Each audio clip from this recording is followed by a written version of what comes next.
Hello guys, maayong adlaw. For today's video, naghinlo na pud ko ani diri sa akong studio kay mao man ni ako ang trabaho sa usa ka semana nga ako aning hinluan tanan yun no. Adlaw-adlaw maghinlo man ko diri pero sulod sa usa ka semana adlong Domingo ako gyud ni diring hinluan tanan apil ako ang mga gamit.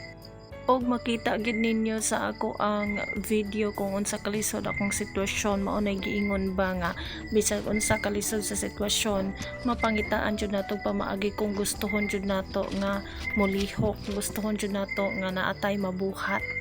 Sa ako nang giingon nga dili ko ganahan bitaw nga tanan na lang akong iasa sa ilaha wa na lang koy mabuhat nga ako ang kaugalingon mo na nga naning kamot jud din taon ko sa akong kaugalingon nga bisag tagagmay na apod koy mabuhat ba mo na nga akong giingon sa inyo hapuhon ako gyud ni ipausab ako ang balay kay para bitaw nga mas daghan kog malihok-lihok ba daghan kog mabuhat-buhat kay sa karon manggod ngayong ani pa ang plastada sa akong balay gamay siya unya maglisod ko kay ang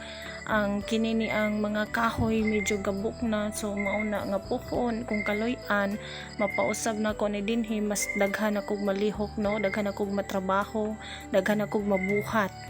But for now, agwanta og antos-antos lang sa ako ngayon ani lang sa ang sitwasyon no. Ing ani lang sa kalisod ang ako ang kahimtang dinhi. Manay gingon nga dili sa natupugson ang butang kung dili pa gyud pwede kay naa man ay saktong panahon kung itugot ihatag na ni Lord moabot ra gyud na. So for now, agwanta lang sa gyud tani ato ang sitwasyon. Okay niya akong gibuhat dinhi sa social media nga nagbuhat ko mga video para pa-inspire nga na sa inyo ha nga para pud ba kung kamo gikapoy na mo sa inyong kinabuhi diha kay di magyud kalikayan no kay baw magyud ko nga kapoy gyud kayo ato ang kinabuhi labi nag breadwinner ka bisan og kompleto ka diha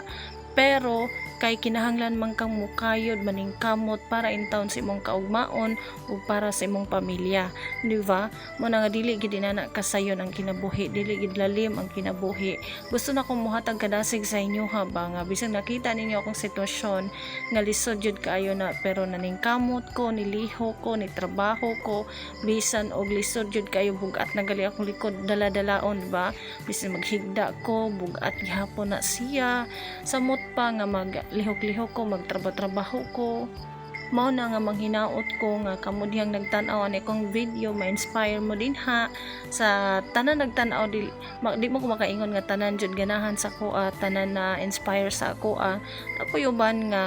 kanagaling lahig pangutok ba apoy uban gihapon nga mubash labi tawng mahimo pa nilang bugal-bugalan ang sitwasyon bisan og lisod na amang ni sila no kanang kita na gali nila nga lisod ang sitwasyon ba unya ila pag yung iduot nga mas worst pag yun ang sitwasyon na amang gid na sila di gid na kalikayan pero ang ato lang dari nga sa ganahan lang ug sa ma-inspire lang so dinhi lang ko to batong video daghan salamat sa inyong tanan amping ma always and God bless.